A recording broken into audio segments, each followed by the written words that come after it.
యువ నాయకుడు అంటాడంట ఏది రాహుల్ గాంధీ వచ్చినప్పుడు మ్యాచ్ ఫిక్సింగ్ కేసులు పెట్టుకుని జైలుకు పోయొచ్చున్నాడు అంటాడంట.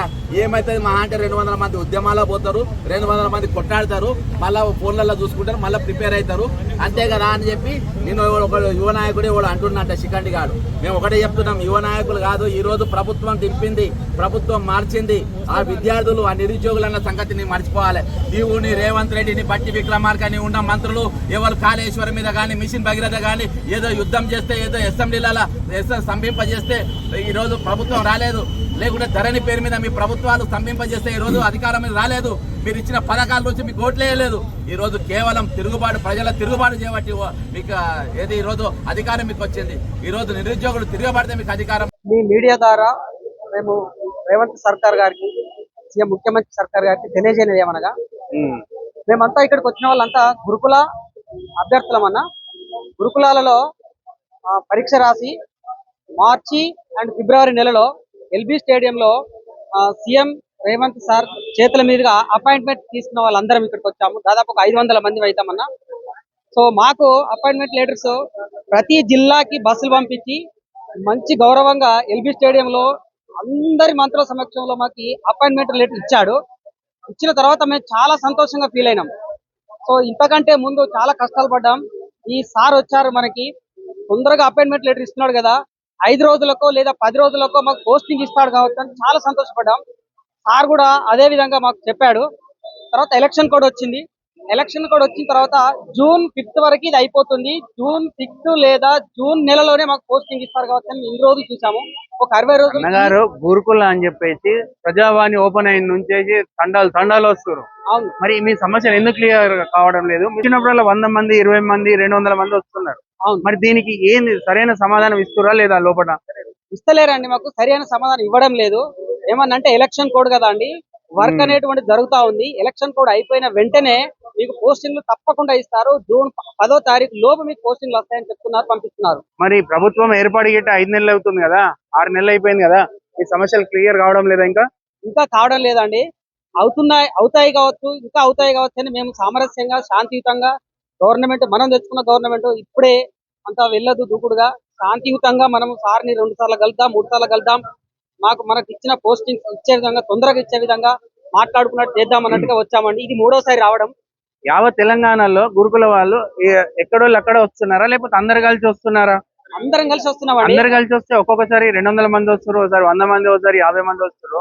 ఇట్లా డివైడ్ ఎందుకు అవుతారన్న? మరి అందరూ ఒక తాటి మీదకి రావచ్చు కదా. బిఎస్ఎస్ భవన్ దగ్గరికి వెళ్ళామండి. ఫస్ట్ వాళ్ళు ప్రభుత్వ స్థాయి అధికారులు కదా, వాళ్ళు ఏమంటారో వాళ్ళ వాయిస్ విందామని మేము డిఎస్ఎస్ భవన్ దగ్గరికి వెళ్ళాము పోయిన వారం.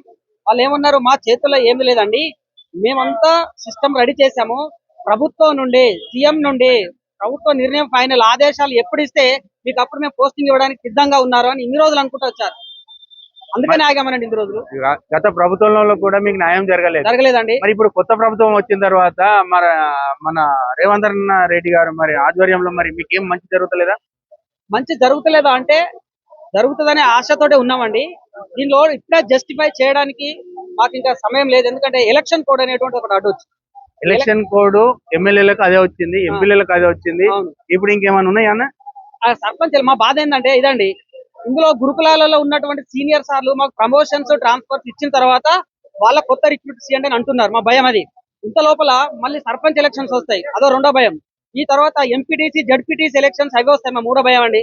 మాకు దసరా తర్వాత మాకు పోస్టింగ్ ఇచ్చేటువంటి భయము, బాధ అనిపిస్తుంది. ఇది మీడియా ద్వారా కానీ, మేము ప్రజాభవన్ రావడం ద్వారా కానీ, సీఎం సార్ ఇంటికి కూడా వెళ్ళాము. అక్కడ కూడా ఇదే రకంగా చెప్తే సార్ వాళ్ళ పిఐని పంపించి మా వాయిస్ విన్నాడో తెలియదు, కొంతమంది వెళ్ళి చెప్పొచ్చారు, మీకు 20-21 రోజులలో మీకు అన్ని ఇస్తాము, పోస్టింగ్లు ఇస్తాము, మీ సమస్యకు పరిష్కారం చేస్తున్నారు అంటున్నారు. దయచేసి 20-21 రోజులలో కాకుండా ముఖ్యమంత్రి గారికి తెలియజేయనది ఏమనగా, మాది క్లియర్ వేకెన్సీ పోస్టులు.